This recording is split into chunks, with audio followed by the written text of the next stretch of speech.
Hey everybody, welcome to the Q&A. Last week I had one simple request, and that was that you ask me anything, and you've definitely delivered. So I'm going through all of your questions right now, and I really tried to resist the urge not to look at the questions that you asked me because I didn't want to have time to second guess whether or not I was going to answer them, and I like to keep things as free-flowing and really off the cuff as humanly possible because I don't want to second guess myself and get a little bit nervous about answering something because it might be deemed a little bit controversial or something like that. I like honesty and I like to be organic. So I did skim through them periodically, but I stopped myself. So some of these I did actually read, but the majority of them I promise I didn't get the opportunity to. And I'm going through almost 200 questions right now, and I'm going to get started. Okay, so Deep Poetic Society asked, I like this question, did you ever experience a defining moment with your love of the subculture? Like a time when you had an epiphany of, okay, this is who I am and who I will continue to be for as long as I am here.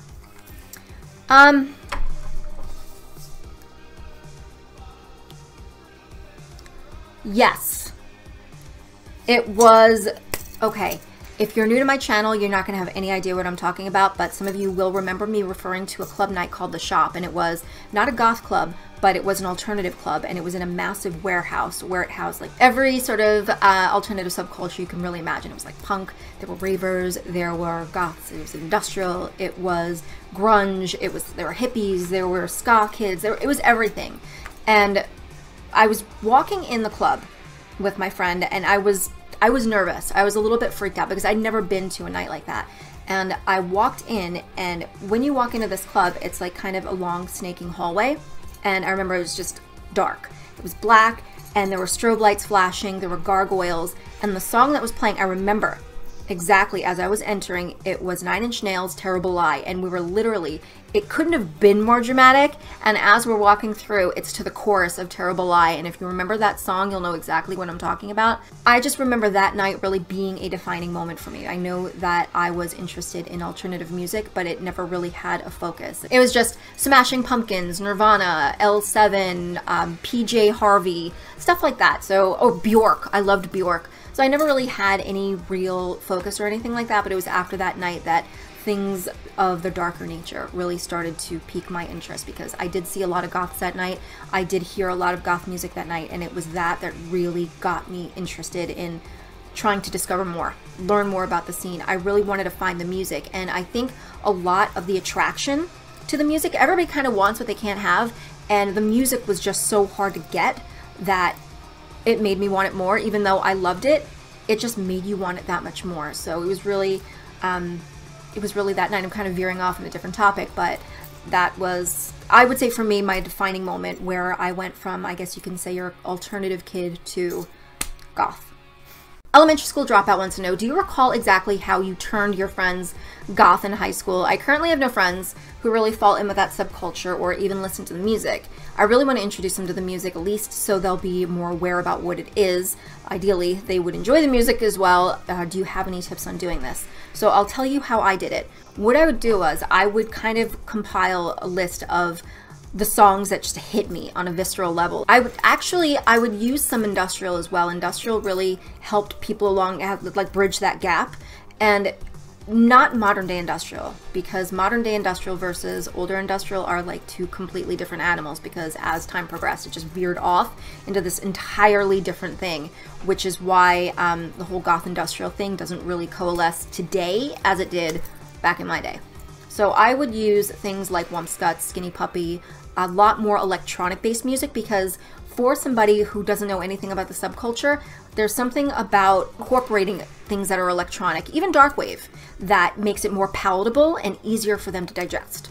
So those are the things that I would choose. I'm very strategic about it, and then after I would show them the music, I would say, hey, there's a club this weekend, do you want to come? And they had a lot of fun with it because it was like playing dress up for them in the beginning, because we dressed like this normally, but for them it was not exactly, you know, something that they would do every day or at all. So they found it was fun to sort of dress up, and then we'd go to the club, and then they 9 times out of 10 were hooked. So I would recommend starting with Drab Majesty, because it kind of sounds like new wave. It kind of sounds like something they may have heard before, and it's just really good and it hits you right in the feels. So I would give that a try. Moving on. Okay, Captain Stevie said, what are your thoughts on having the goth alternative aesthetic coming to the mainstream, even though in the past people in those genres were being put down? This is something that has been going on from the very beginning, and I know it seems like something that's very new. It's just that it's found a new medium, aka the internet. But back when I was younger, it was happening back then as well. So we were always a few steps ahead of designers, so we knew whatever we were wearing, by the next year, it was going to be something that hit the runways. And some people remember, some people don't, but in the goth nights that I used to go to, there was this one club, The Bank.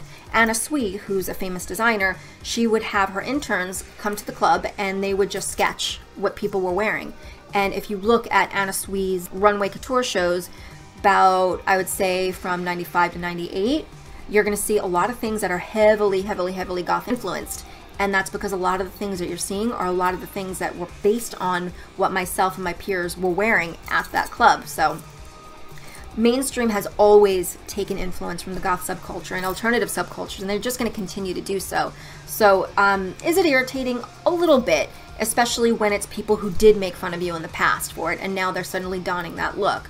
So long as they don't call themselves goth, I don't care. But if they're donning the look, calling themselves a goth, meanwhile they're making fun of you and they don't listen to the music, yeah, that in itself does annoy me. But on the plus side, it does make the clothing more accessible and a little bit more affordable for you to be able to get hold of. So, you know, it has its ups and its downs. I'm so bad with names. Jessica Lizagra? I'm gonna try this again. Jessica Lizaraga. Say it 3 times fast. Lizaraga. Jessica wants to know a non-goth band that I really like and enjoy. There's actually a few. I listen to freestyle music, which is a little bit, you know, a lot of people tend to be a little bit surprised about, but it's really, really good. So it was really popular in like New York and Miami in the 80s, but freestyle music, some people are like, oh, so you listen to rap. No, it's entirely different. So it would be like Expose, Company B, Johnny O, people like that. So have a look through, listen to it, and it's actually really fun. So those are sort of like the non-goth bands that I would listen to. Janet Bergoli, would you ever make a fan meetup? Like maybe we can meet you. By the way, I'm a huge fan getting into Goth. I'm 13. I want to hug you and pinch your cheekies. Okay. Yes, I'd definitely be open to doing a meetup, but I wouldn't know like how or where to get started. I did one, no, 2. I did one for Vampire Freaks like a couple of years ago, and then I did another one at Arkham, which is an amazing goth night in New York. Plays insanely good music, and if you're ever in New York, I highly recommend checking it out. But I do plan to do meetups. I just have to figure out like how to do them. I have no idea. If you have any suggestions, by all means, let me know in the comments, but I wouldn't even know how to get started on that. I guess the only time I really do them is when I'm invited. Who cares? Wants to know, when will you be able to show us some of your makeup tutorials? I always love how you do your eyeshadow and eyeliner. Thank you. Unfortunately, my answer to that is never. I never have any plans to do any sort of makeup tutorials. It's not my forte. And there's so many different channels out there. There are amazing makeup artists that are way more qualified and are way more interesting than myself. And if you ever wanted to do a makeup look, by all means, they are all over YouTube. My focus is skincare. My focus is skincare. So if you ever wanted to look at something kind of in that vein, I will be doing videos on skincare because that's where my knowledge and my expertise lies. If you ever want a good solid makeup application, what better way to start than with good skincare? So unfortunately, I will help you with your skincare needs, but when it comes to makeup, Jeannie Madsen wants to know, I enjoy your videos for quite some years, and indeed you are one of the most inspirational YouTubers of all time. Thank you. Question: what do you do for relaxing or regaining power after a big stressful situation? Much love to you from Denmark. Much love to you from New York, Jeannie. Okay. Honestly, the first thing I do is probably cry, because when I get really, really overwhelmed, I cry. And it's not a long cry, it's just a short one. I get it out of the way, and it's kind of one of my faults, because when I get really overwhelmed or really passionate or angry about it, but it has to be something really big, I can't articulate myself because I'm too busy freaking crying. But what I like to do, I love to watch reality TV. I know it's a really cheesy thing to do, but I do. I love reality TV. I'll bake. I love baking. I'm a really big culinary nut. Not a lot of people know that, but I'm really big into cooking and baking. So I would bake bread, I'll bake cakes, I will, anything that I can't pronounce. If it's from some obscure region of, say, Italy or Morocco or something like that, and I can't pronounce it, I'm going to try to make it. And these are things that really help me calm down and kind of undo stress in a way, and focus my attention a little bit more on something more structured and more constructive. So that's kind of what I do. I would have a glass of wine, but as I've gotten older, for whatever reason, alcohol gives me headaches. So Just In Case asked, question, do you think the subculture could ever grow beyond the music to where one could essentially become a goth based on their love of gothic movies and books based on the subculture? And for that matter, do you think that there are or can be enough movies and books deep enough to capture and deliver the essence of goth to initiate baby bats into the subculture? P.S. I don't mean to ask if the music should ever be discounted or replaced, but rather could movies and books have equal merit? Well, the essence of goth is going to be the music. It's a music-based subculture, so my answer to that is going to be no. Would you plant tomato seeds and expect to grow a coconut tree? Mm-mm. To change the scene itself would be to change its core, and since it's evolved over 40 years, change its core, you change it entirely. But I mean, to have a scene completely based upon, say, books and literature, it would be something else entirely. Taven Brunette wants to know, do you ever check the CD rack when you go out to thrift shop and buy CDs there? Yeah, I check all the time, and they usually have really good new wave. And see, this is my weakness. I like to get vinyls, but I don't have a record player. So what the hell am I going to do with them? I did, it broke, and never replaced it. So I have no idea what I'm going to do with vinyls. But I do check the music. I'm kind of skimming, and I do apologize, but I'm kind of skimming through the more vanity-based ones because I don't want to do makeup videos. Big Hannah wants to know, I've just been to see the Sisters of Mercy live. They're friggin' good live. They, at least when I saw them, 97, I want to say? 1997. Totally generic question, but what is your favorite Sisters of Mercy album? Some Girls Wander by Mistake is my favorite. Ronnie wants to know, what is your most prized possession, item or gift of something that someone got for you or yourself that you will never get rid of? Victoria Fashion got me this beautiful smoky quartz necklace. I don't know if I've worn it in any of my previous videos, but whenever I leave the house, I'm always wearing it, and it's something I will never ever get rid of, and I love it so much. Jesus Osterona wants to know, what is your favorite Cure song? Letters to Elise. Zachnifine Aconite wants to know, what are your thoughts on Jake Munro here on YouTube? Personally, I think him to be the next Snowy Lowther.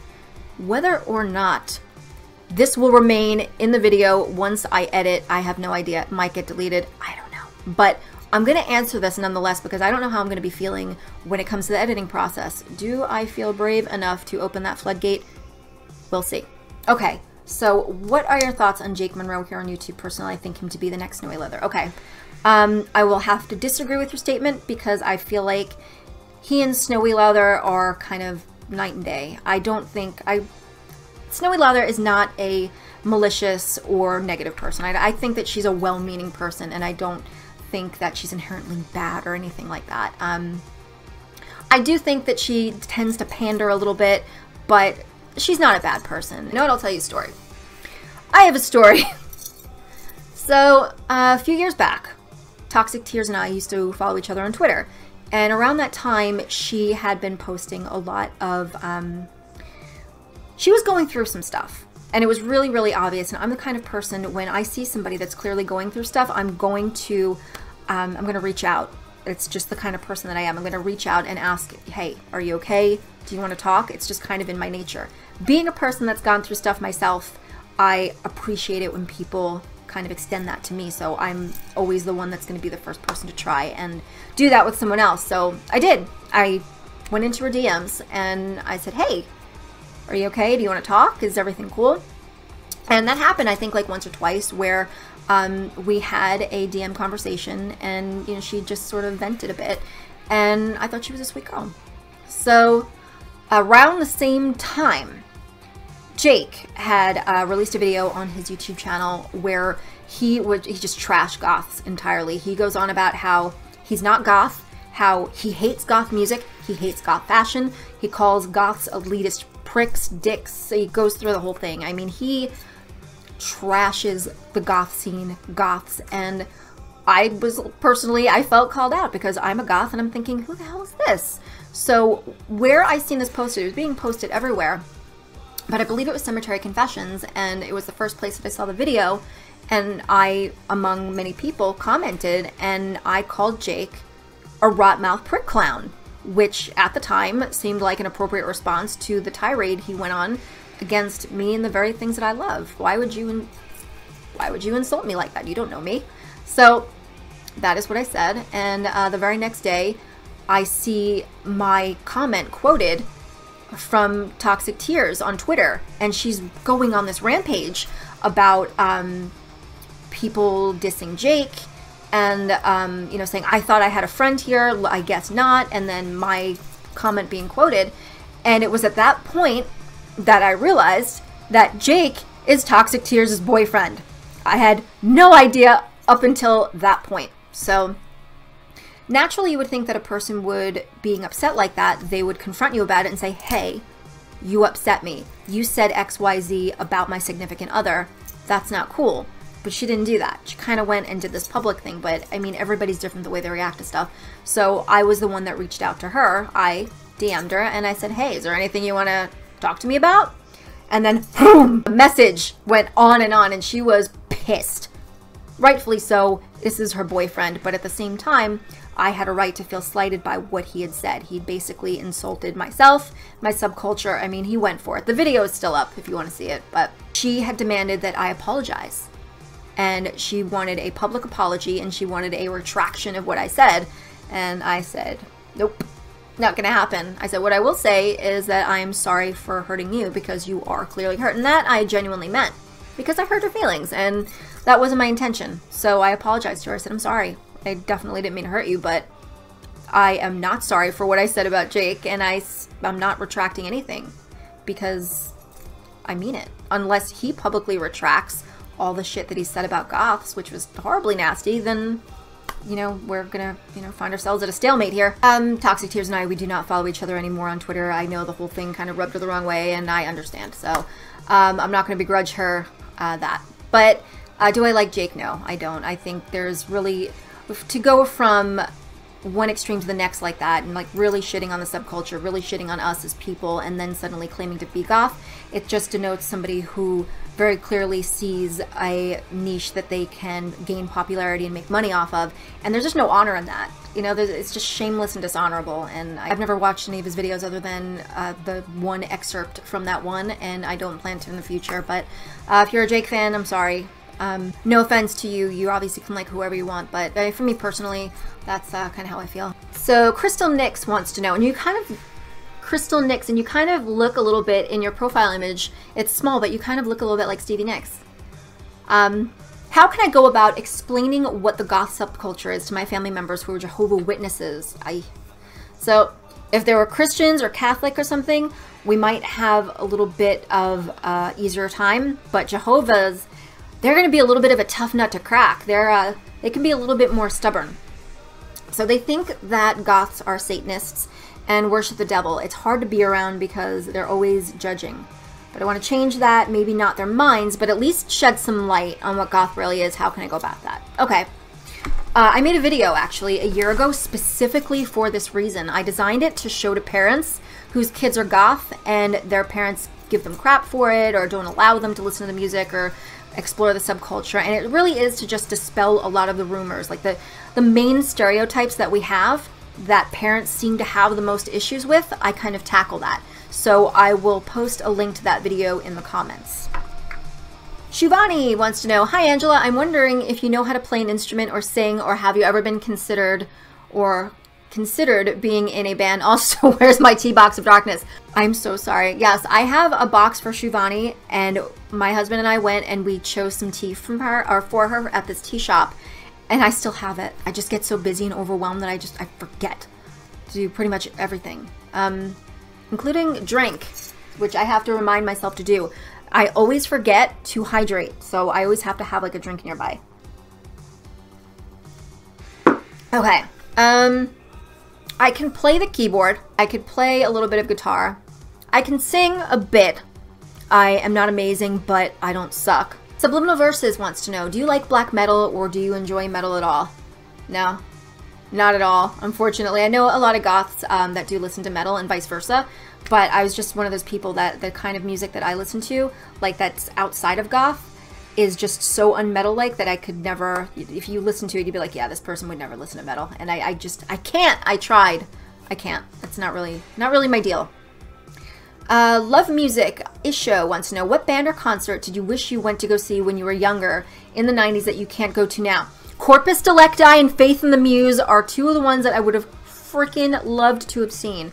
Maddie wants to know, do you ever plan on having kids? And if so, do you want them to be goth? Yes, I do. I do plan on having children. At my age, I'm only going to probably be able to squeeze out one, and that's going to be it for me. But do I want them to be goth? I want them to be whatever makes them happy. Okay, Ashley Vampire Heart wants to know, do you have any advice for someone with rosacea and dry skin? Thank you, and I love your videos. Yes, I would give the Korean skincare routine a try because it's something that is very ultra hydrating. It is like hydration focused, and everything is for, it's mostly geared towards sensitive skin. It has a lot of calming ingredients in it, like green tea, chamomile, things like that. So I would look into a brand called Neogen and look into that whole Korean skincare regimen. They use things like essences, serums, oil cleansers, so give that some research. I'm probably going to be doing a video in the future about the Korean skincare routine because it's something that I follow. It's just something that works for me, but especially for people who have rosacea and dry skin would definitely benefit from that sort of regimen. Dre Muniz wants to know, how are you liking your new apartment and neighborhood? I think you mentioned a while ago you moved. Still in Long Island? So yes, I am still in Long Island. I moved literally up the road from where I used to live, so I'm not far at all. And so far so good. I'm happy. We have a bedroom finally. We upgraded from the studio. It was our first apartment as a married couple, and we had to start small because we're both in school at the time. So we're both in school, both working, so the only thing we really could afford was a studio apartment, but we outgrew it, and we got our certificates, we got our degrees and things, and now we have careers, and we can afford a one-bedroom apartment in New York. So the fact that we have a bedroom is amazing. So I'm loving it, yes. I'm going to do an apartment tour shortly, I promise. Wow Creative wants to know, what do you think of the way that goths are represented in the mainstream? For instance, often a moody teenager. They always seem to depict goths as emo kids and get them confused, but mainstream always manages to get us wrong anyway, so.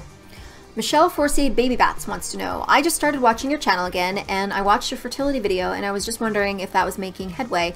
Sorry if it's inappropriate to ask, and I hope you and your husband are doing good. Well, thank you. We're doing very good.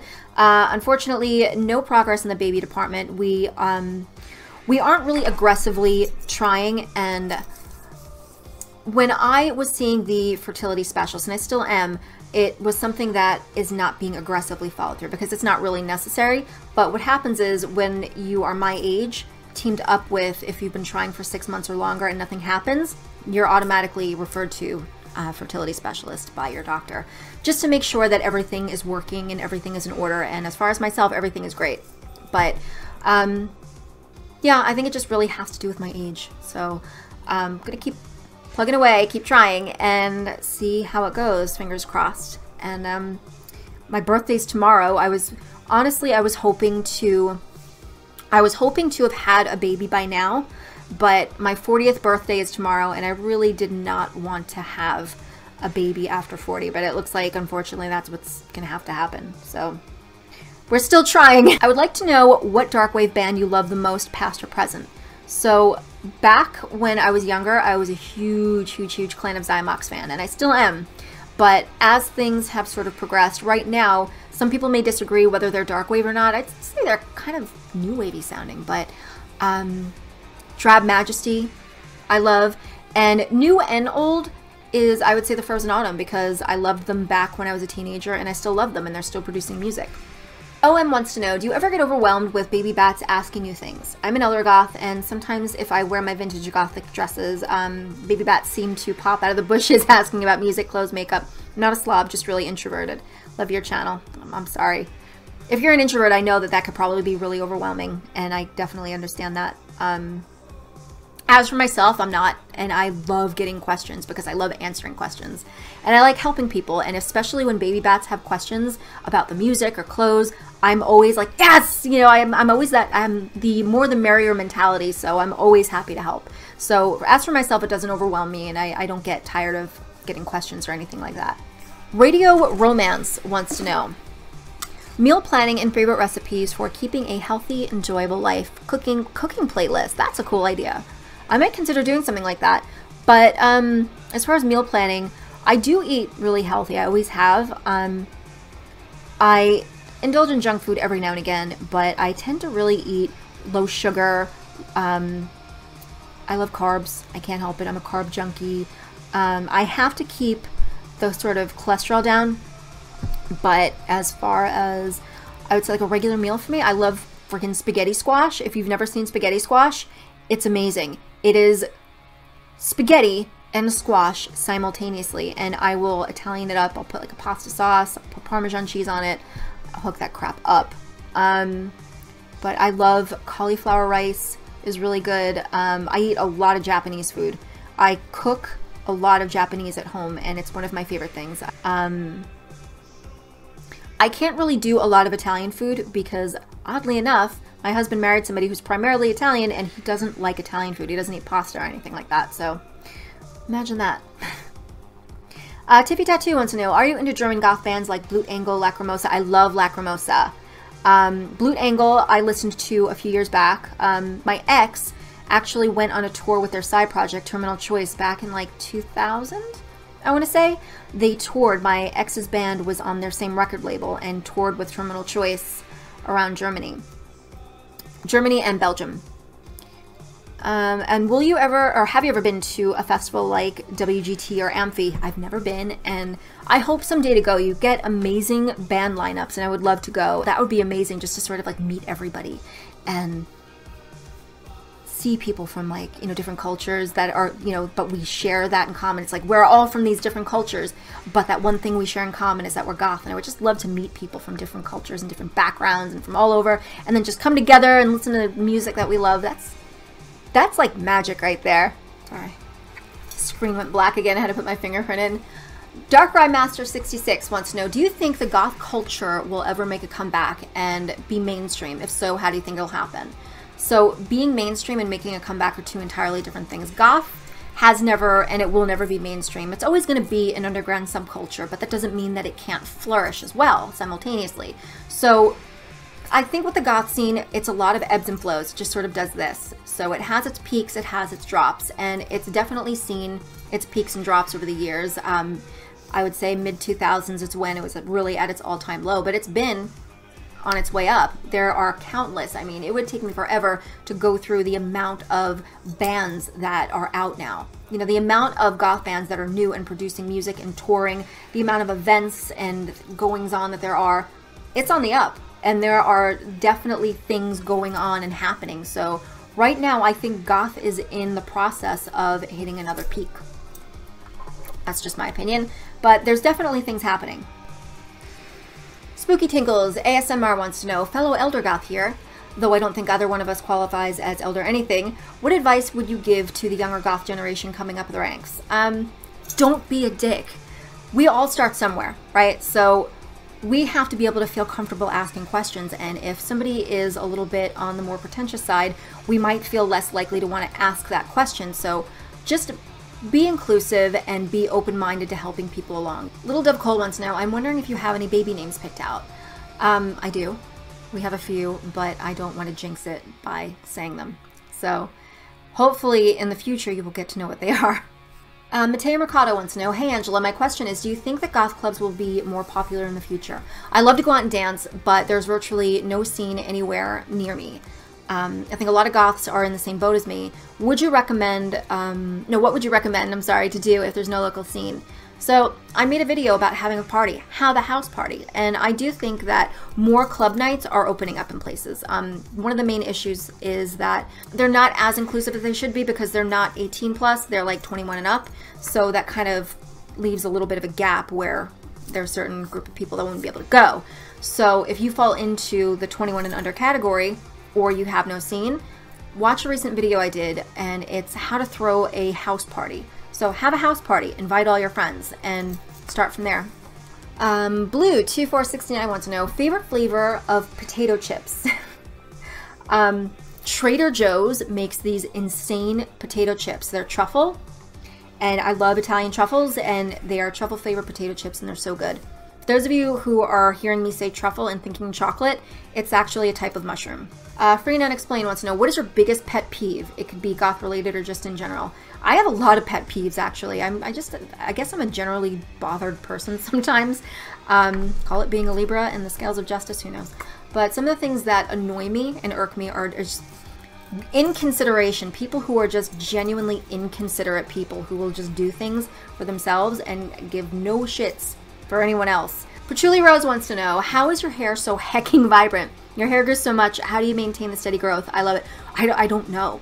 I don't know what I'm doing. But as far as color, I use nice and easy natural blue black. As far as like kind of keeping it shiny, I use Kerastase, which has a really good hair serum, and I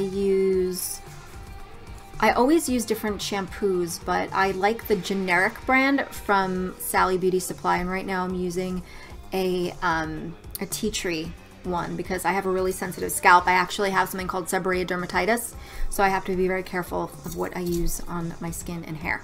It's a pain in the butt. Anthropomantic Fiend wants to know, what are your thoughts on Gothic metal and how much crossover do you think the Gothic subculture has with other subcultures like metal, punk, etc. nowadays? I look forward to the video. Gothic metal, I think, is, it's metal. That's really what it is. Gothic metal, just because it has the word Gothic in it, doesn't mean that it's Gothic. It's metal. But I do think that there is some crossovers in the sense that I know that there are a lot of Goths that listen to metal and vice versa, but the scenes themselves are two entirely separate entities. As far as having similarities to punk or the crossover with punk, well, that's pretty much where the goth scene grew out of. We grew out of the punk subculture, so that's where that crossover, I think, would pretty much lie. But I do think that goth and metal are two entirely separate entities. Amber91, worst situation you have ever experienced with wardrobe malfunction? I know exactly which one. I was like 13 years old and I went to a water park, and it was a water park called Sunsplash in Florida, and I was in the lazy river. Now I don't know if there was like different rules that were in place then versus now, but I know the ones in New York, the lazy river, you have to be in a tube. There you didn't. You can just wander around, float around the lazy river, and there were 2 points in the lazy river where there were these extreme currents that came out of this one pipe in the side, in the wall of the pool. And I wasn't aware we were coming up to one, or at least maybe I did, but was standing too close. Regardless, as I passed it, the force of the propulsion coming out of the wall blew my top off and like 10 feet in front of me. And I'm standing like this, holding my boobs. And luckily this woman with her 2 kids, she grabbed my bathing suit top and she helped me put it back on. But everybody was laughing at me, and I'm sitting there like 13 years old, topless, and holding my boobs. So that was probably my worst wardrobe malfunction. Bitch Ho wants to know, what's your opinion on California? I hope to visit someday. Deneen, hi Angela, I'm a new subscriber, so forgive me if you've covered these subjects. What was your favorite thing about living in England? And I noticed you're subscribed to the Daya YouTube channel. Are you or were you vegan or thinking about becoming vegan? I loved living in England, and one of the things I miss the most is the accessibility, because the way it's structured, you have your city center where virtually everything you need is right there. You can do your shopping, you can do your meetups, everything is like right there, and I do miss that accessibility. It made meeting up with friends a lot easier, and in America it's a little bit more difficult when you have to drive everywhere. As far as the being vegan, I'm not a vegan. I was vegan for probably about a month, and the reason that I was vegan is because my doctor wanted me to go on an experimentally vegan diet, because I have something called hypercholesterolemia, which means that I have a genetic defect which makes my cholesterol ridiculously high. and dangerously high, which makes me more at risk of heart disease. And before it was discovered that I had hypercholesterolemia, the only way to test for that is to literally do a gene sequence, and I didn't do that till later. She wanted me to try an experimentally vegan diet for a couple of months. So I did it for like maybe 2 months. And when I went back to get tested, my cholesterol was even higher than it was before. So I promptly stopped being vegan and went back to my dairy and meat eating ways. But alternatively, I also really like to cook vegan things because I like the whole concept. I like the ingenuity involved in vegan cooking. I love shows like Chopped, and I like being able to make things based on having to get creative. And it's something that really interests me. So like, for example, I made a vegan queso, and I wanted to make it the exact same way that I make a regular queso. So you would do that by making a roux, using milk and regular cheese. Well, I'm like, okay, well, how would I do this vegan? And everybody else was using things like potatoes and things. I'm like, no, we're gonna try this and see how we can make it as like close to it as possible. And I did it using Daiya cheese, almond milk, and I made the roux out of vegetable or canola oil and flour. So one thing I learned after feeding this to my friends is this creates something called the queso cleanse. Don't use canola oil because it is literally like giving yourself a colonic. Don't do it. So if you ever want to make a roux and you're making a vegan roux, just use vegan butter. I learned that one the hard way. Sorry to all of my friends whose buttholes were injured. Wish I can get them to stand up even higher. That would be fun. Okay, I'm going to call it here. Thank you so much for watching. And if there's anything that I haven't answered and you really want to know, by all means, ask in the comments and I will happily answer. So until next time, thank you so much. Mwah. I love you guys. Bye.